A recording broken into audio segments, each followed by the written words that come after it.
नमस्कार। घटना चक्र बुक वीडियो के इस शैक्षणिक मंच पर आपका स्वागत है। हमारा उद्देश्य है ज्ञान को सरल, स्पष्ट और सुलभ रूप में आप तक पहुंचाना।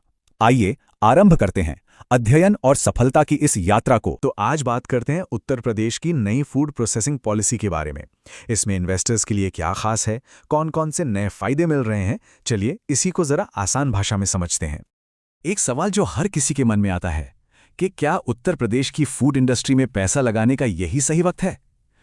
सरकार की जो नई पॉलिसी आई है ना, वो इसी सवाल का एक बहुत मजबूत जवाब देती है। देखिए, हाल ही में एक ऐसी सरकारी पॉलिसी आई है जो सच में गेम चेंजर साबित हो सकती है। इसे खास तौर पर इसलिए बनाया गया है ताकि फूड प्रोसेसिंग का बिजनेस लगाना पहले से कहीं ज्यादा आसान और फायदेमंद हो जाए। और आज हम इसी की एक एक परत खोल कर देखेंगे। तो चलिए सीधे मुद्दे पर आते हैं। सबसे पहले बात करते हैं जमीन से जुड़े फायदों की, जो किसी भी बिजनेस को शुरू करने का कह सकते हैं पहला और सबसे जरूरी कदम होता है।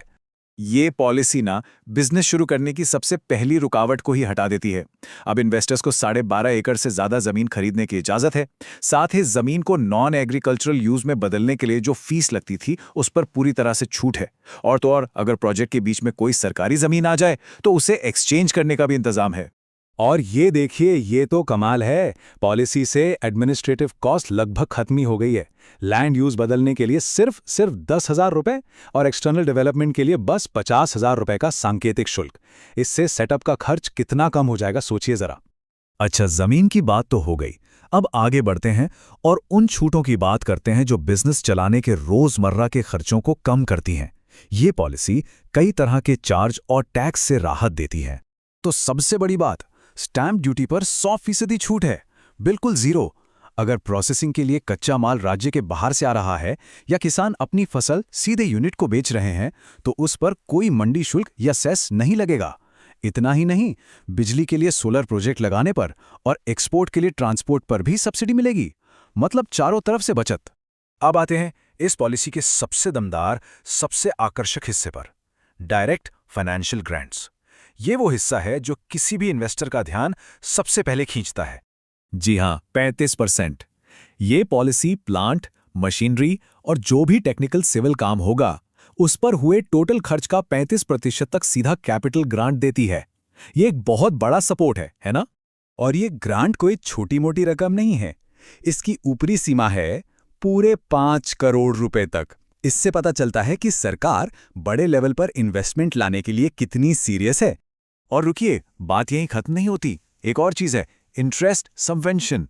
अब ये क्या है? अरे सीधा सा मतलब है कि सरकार बिजनेस लोन पर लगने वाले ब्याज का बोझ कम करने में मदद करेगी। मतलब ईएमआई थोड़ी हल्की हो जाएगी। और ये स्कीम खास तौर पर छोटी यूनिट्स, रीफर व्हीकल्स, मतलब वो ठंडे कंटेनर वाले ट्रक और मोबाइल प्री-कूलिंग वैन्स के लिए है। तो इन सारे फायदों को अगर एक साथ रखकर देखें तो एक बड़ी पिक्चर सामने आती है। सवाल यह है कि आखिर इस पॉलिसी का असली मकसद क्या है? चलिए इसे समझते हैं। देखिए, ये सारे फायदे एक दूसरे से जुड़े हुए हैं, स्टेप बाय स्टेप। सबसे पहले जमीन लेकर बिजनेस की नींव रखना आसान बना दिया। फिर टैक्स और फीस माफ करके रोज के काम की रुकावटें हटा दी। और आखिर में बड़ा ग्रांट और लोन में मदद देकर एक जबरदस्त फाइनेंशियल बूस्ट दिया। तो कुल मिलाकर ये पॉलिसी सिर्फ कुछ छूट देने तक सीमित नहीं है।